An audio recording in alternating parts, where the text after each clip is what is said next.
Well, welcome to Christian Answers. This is Pastor Jeff Short. This is a program that analyzes cultural issues from a biblical perspective. We try to teach the Bible through analyzing news and cultural questions and issues. We answer questions. We talk about the Bible. We talk about our culture and society. And there's a lot to talk about these days because Christianity is under attack. Our biblical values are being devaluated as we speak. There is a rise in anti-Christian sentiment in our culture that was once a widely Christianized culture. So we're having to fight for our lives and fight for the cause of Christ. And today we're going to be looking at a movie that just recently came out, a movie that I highly recommend seeing. It's called The Jesus Revolution, and it's the history of the early Jesus movement that occurred in the late 60s and early 70s, where thousands and thousands of hippies out in California began to turn to Jesus Christ in large numbers, and it spread all over the country and all over the world, where these anti-establishment, nonconformist young people were coming to Christianity. And the movie is great because it outlines and describes the process whereby these anti-establishment hippies who were dropping out and trying all kinds of drugs and alternative lifestyles and all kinds of very confusing and harmful practices, they were coming to Christ because they were at the end of their rope and found out that they needed something solid, and they found Jesus as the rock upon which to build their lives. And it's a testimony to searching and then finding the truth. And so it's a good movie. It outlines basically what happened out there at the beginning of the Jesus movement. And it involves basically a church in the suburbs of Los Angeles. Pastor Chuck Smith, who was the founding pastor of the Calvary Chapel movement. And he was pastoring a small church, and he encountered some hippies, and particularly one hippie who actually looked a lot like the artistic depiction of Jesus Christ, a long beard, long-haired, and robes on and that kind of thing. And this one man, this hippie, young man in his teens, 19, 20-year-old by the name of Lonnie Frisbee, was actually instrumental in bringing hundreds and thousands of hippies to Christ, and that opened up and started a whole movement called the Jesus movement, which contributed highly to Christianity all over the world through the music that was being introduced into the church. And this little church that was barely struggling to hang on was now exploding and grew by thousands and thousands of people as the months went by, and eventually launched an entire, almost like a denomination, the Calvary Chapel movement, which has churches all over the country and all over the world now. And it started in the late 60s with a few key figures. And one of them was, like I said, Chuck Smith, this young hippie preacher, Lonnie Frisbee, and another one was Greg Laurie, who is now a megachurch pastor in Riverside, California. I've been to that church. I've been to Chuck Smith's church also, Calvary Chapel, when I was visiting out in California at Fuller Seminary. And so I've seen these places, these historical places. Now, the movie depicts the process that brought Chuck Smith and his small church into a new understanding of outreach, how they could reach these lost hippies.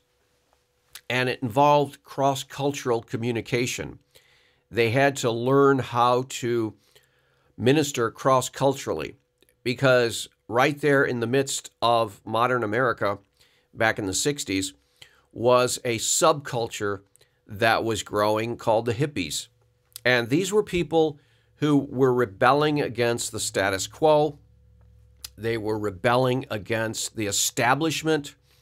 They were questioning all authority.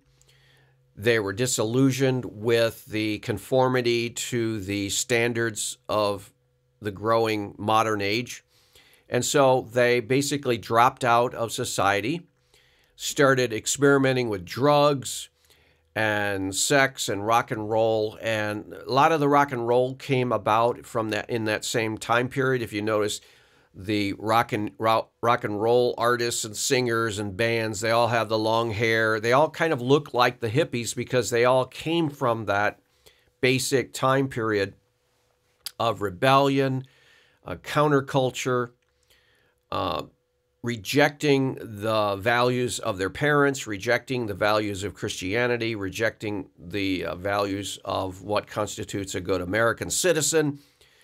And they just hung out. They decided they weren't going to pursue a career. They just wanted to be artists and paint and sculptures and write music and just talk with their friends and philosophize. And they lacked ambition. They didn't dress in the standard apparel. They wore raggedy jeans and bell-bottom jeans and all kinds of countercultural measures. They were rebelling. They were rebels.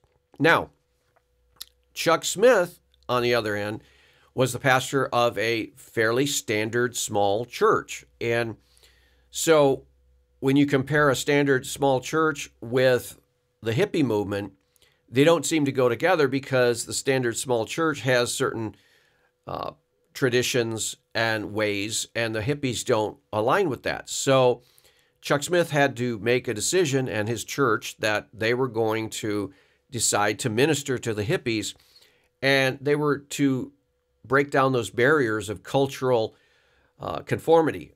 You didn't have to wear a suit. The hippies weren't forced to wear a suit coat. They didn't have to wear a nice shirt. They could wear their jeans. They could wear a t-shirt. They didn't have to wear their shoes shined. In fact, they didn't even have to wear shoes. And Chuck Smith let barefoot hippies into the church and all kinds of things that his people were not used to and the church was not used to. The music was allowed in that was the hippie music, the rock and roll music, style music, and all kinds of things that required that the church culture change. So there are some pluses and there's some minuses, pros and cons in this movie, and I wanted to just go over them. And that is one of the pros, is that it shows how the church had to do cross-cultural evangelism and discipleship. It had to break out of its comfort zone and begin to expand on its image and imagination of what ministry would look like. And you had to tolerate and put up with and welcome and actually get along with people who didn't have the same hairstyle you had, same clothing style you had, same music style you had. You had to break down these man-made barriers that were in the church and allow the truth of the gospel to penetrate into a different culture. And when you do that, then the different culture can come into the church and receive Christ and then grow as Christians. And so that's what Chuck Smith did with Calvary Chapel. And they have reached thousands, if not millions of people because of their willingness to do cross-cultural evangelism and discipleship. Now, that was one of the pros of the movie that showed that. One of the cons or the negatives of the movie is that it tended to depict the hippies as just these innocent, sincere, well-intentioned, harmless people who were just seeking for God in all the wrong places, but they were really honestly seeking God, and the big bad church had all these barriers of conformity to the established culture in the way, and so the well-meaning, sincere, innocent hippies couldn't come in and find Jesus because of the big bad church people keeping them out. Well, that is not actually the truth. if you want to get right down to an analysis of the hippies movement, the hippies were not simply innocent children, sincere, looking for God in all the wrong places. They were like everyone else before they become a Christian, sinners and rebels and running away from God and disobeying God and wanting to do their own thing. You know, one of the lines in the movie that the hippie preacher says is that Chuck Smith asks him, well, what are the hippies seeking? And the hippie preacher said, my people are just seeking God, but they're looking in all the wrong places. And I thought to myself, well, wait, no, they are not seeking God any more than everyone is seeking God ultimately, because what the hippies were seeking was fulfillment. What the hippies were seeking was meaning and purpose in life. And they weren't finding it in the established culture and conforming to the established norms of the culture. So they were stepping outside and breaking those norms. But they certainly were not innocent in that they were not only breaking man-made norms, they were also breaking God's law. They were breaking the moral laws of God. They were breaking the laws written into the heart of everyone by virtue of we're all made in the image of God, the Imago Dei. We are all made in the image of God. We know that it is wrong to sin. We don't have maybe a real clear and sharp picture of what sin is. We need the Bible to tell us specifically what is right and wrong, but we have a general feeling of it. And they were not just rebelling against the conformity to man's established society, they were rebelling against God's will. When they lived in these communes, a lot of times hippies would live in communes, and they had these group sex orgies and that kind of stuff, experimenting with sexual fornication and sexual deviancy and all kinds of sick and twisted sexual practices. That was an immoral activity. So they're not just rebelling against the standards of a decent society. No, they're rebelling against their creator. So this idea that the hippies they're just these innocent children who don't know where to go, and the church won't let them in the church to find out. No, they are rebelling against God, and they are seeking fulfillment in their own plans and activities and not seeking it through God's will. And they did need help in finding Jesus and finding the will of God. And yeah, the church did need to break down its own established barriers and customs, but it wasn't the case where you had this big bad church people and pastors and the mean old church people won't let them in the church to find God. No, the hippies were not beating down the door to find God in the church.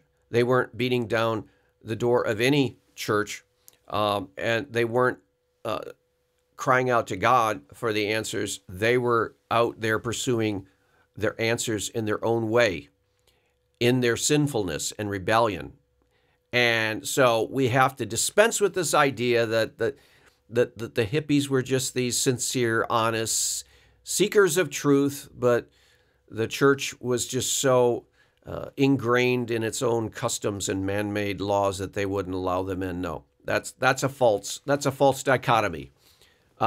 There's a little bit of truth in each one of those polarized spheres, but and I'm glad that the church and the hippies were able to find a common commitment in Jesus Christ through the Jesus movement. So that's one of the blessings of this movement.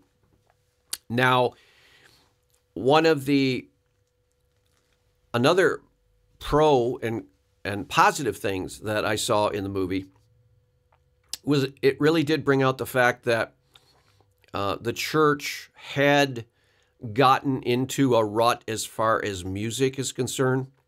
And there are still pastors and still churches and even some denominations that are still committed to and wedded to the traditional hymns and classical musical styles that have been around for centuries and centuries. And some people, even today, criticize updating musical styles, updating musical tastes, and they look down upon, the new modern praise and worship. Modern, I say modern, it's been around since the hippie movement, the Jesus movement in the late 60s, so 50, 60 years. But the contemporary Christian music came in during the Jesus movement, when these young hippies, after they found Christ, began to write songs in the style of the culture, which was rock music. So they brought the guitars into the church, they brought the bass guitars, they brought the drums, keyboards, amplification systems, and they began to write praise and worship songs in the rock and roll style.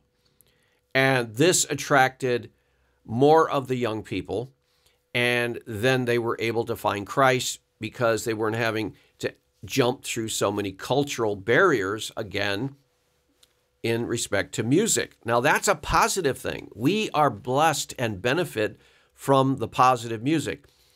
It's possible, and I know lots of people like myself who enjoy all kinds of musical styles in the church. I like the old hymns.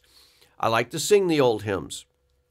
I like to sing the praise and worship choruses, the simple songs that the Calvary Chapel Maranatha music birthed in the Jesus movement.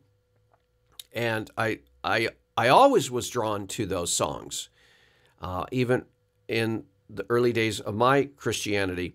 When I became a Christian, I loved the praise and worship songs. I still love the modern praise and worship songs. I love to sing them. And so the music speaks to different generations. So we have to be willing to adapt our musical tastes and styles to the generation of today so that we can see them come to Christ and grow as Christians, and not force them to sing the classical music styles of the past. Some churches feel that unless you have an organ and a piano, or especially an organ, if you don't have organ music, you can't be worshiping God, because God is only worshiped by organ music. Well, that was the case for many centuries, but there are now other ways of expressing music to the Lord, and organ music is one of them. And I certainly love to hear an organ played with certain great hymns of the faith. And the same way with the piano. I love to hear the piano played with certain great hymns of the faith. But I like to also hear praise and worship music with a contemporary band and contemporary music styles with drums and so forth. So that is one of the blessings of the Jesus movement, and it shows it here in the movie, The Jesus Movement, how that music came in to the church, and the church has been blessed, I believe.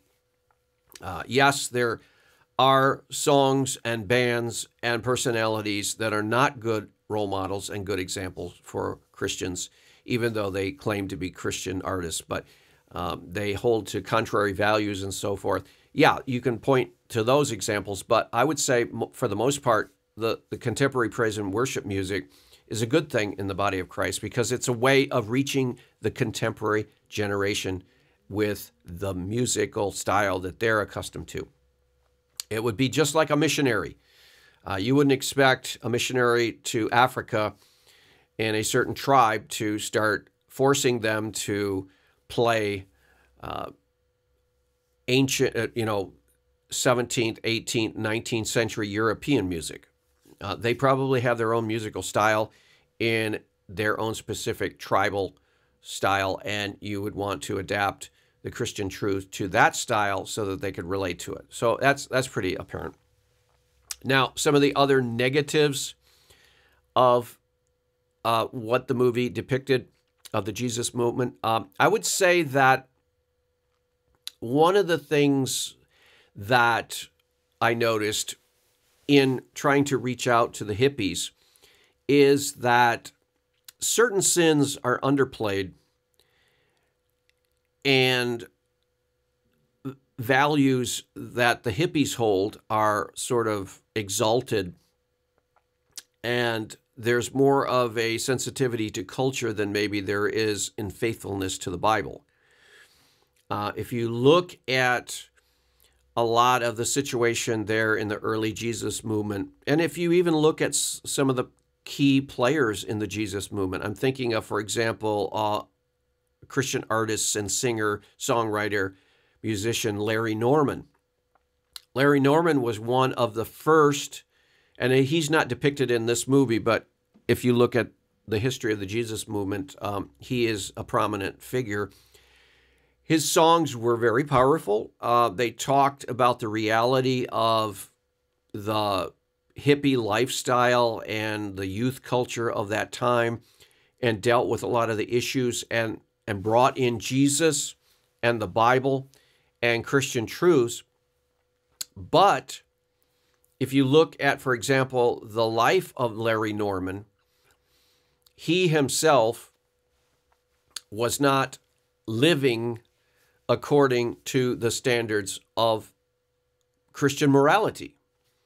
And there were failings and fallings of many of the key people in the Jesus movement. The one depicted in the movie, for example, Lonnie Frisbee, he was greatly used in the early days of the Jesus movement because, a lot of factors, and a lot of them are known only by God himself. God equipped this man to be able to preach the Bible as a hippie to hippies and connect with them.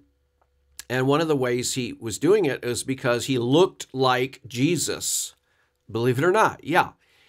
If you took a picture of a modern depiction of Jesus, the one where he's knocking at the door or he's out there amongst the sheep, he's the shepherd, and the longer hair, and you put it next to a picture of this Lonnie Frisbee, the hippie preacher, he looked like Jesus. So when he preached from the Bible, it was as if Jesus were preaching and teaching you. And that was probably very powerful for a lot of young people, because here in the flesh, here right in front of them was somebody that if you half squinted your eyes, you could almost imagine, this is Jesus teaching me. And Jesus became very real because he was teaching in front of the people every week in the church. Unfortunately, the person of this hippie preacher, Lonnie Frisbee,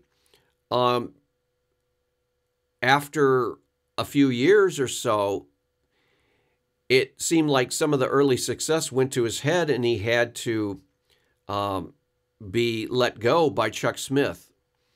And he was not willing, Lonnie Frisbee was not willing to work under the authority of a pastor or spiritual leader. He had to have the total freedom, what he called the freedom of the Spirit, to do whatever he felt like doing at the church whenever he felt like doing it. Again, this was a value of the hippies. The value was do your own thing. Be your own person. So here was the value coming into conflict with what the actual Bible teaches. The Bible doesn't teach that we are free to do our own thing. The Bible doesn't teach that we are even free to minister or free to jump up and preach whenever we want to. Everything must be done in decency and order, says the Bible. And so Chuck Smith, as the pastor, was trying to bring some of the decency and an order into the church service, and Lonnie Frisbee was pulling the other way, saying, I need to be who I am and do what I want to do and do my own thing, one of the core values of the hippie movement, but it was incompatible with the Word of God. So he had to be let go. And then he went away. I guess he went down to Florida, and then he came back up to California and helped founded the Vineyard movement, which was another kind of a Calvary Chapel style movement. And so you see the values of the hippie movement and the Bible conflict, and sometimes the values of the hippie movement seem to be more powerful than the values of the Bible. And this is particularly in regard to sexual morality. The hippie preacher Lonnie Frisbee was talking about, well, yeah, before Jesus, he was searching and trying and experimenting with all these other things. And then he found Jesus, and he doesn't have to do that anymore. Well, the problem is it wasn't that cut and dried with the hippies. They would find Jesus and accept Jesus and get baptized, and then they might find themselves getting high the next couple days and discussing the Bible along with the other hippies during an acid trip. Or they might be talking about, Jesus is the answer and singing the contemporary Jesus music in the new style of rock and roll at Calvary Chapel, and then being in a relationship where they're just living in some kind of commune and having premarital sex and continuing in that lifestyle, even though they're proclaiming Christ. There was a lot of inconsistency in the Jesus movement. And unfortunately, I see that happening again in the contemporary Christian church today, where there are certain churches who, I guess, they just don't talk about certain sins, or they go really soft on those sins, and then they're really heavy into other things that the cultural movement values. And we need to be aware of that and say, no, we need to correct that. If people are coming to Christ and people are growing in Christ, then they will have their life changed and into conformity with the Bible. And we must never, ever conform the Bible to the contemporary culture, to reach the contemporary culture. Because the moment we do that, we're no good. The contemporary culture is lost and in darkness, and we are bringing them the light. So we don't need to become gray in that gray area to reach them. We need to bring them up and pull them up to the light of Christ. And that's our mission in life. So the movie depicts this whole effort to try to reach the subculture of the hippies. It's a great movie. I think you should go see it. And I highly recommend seeing it. So definitely check that out. Well, God bless you. We'll see you back next week. God bless.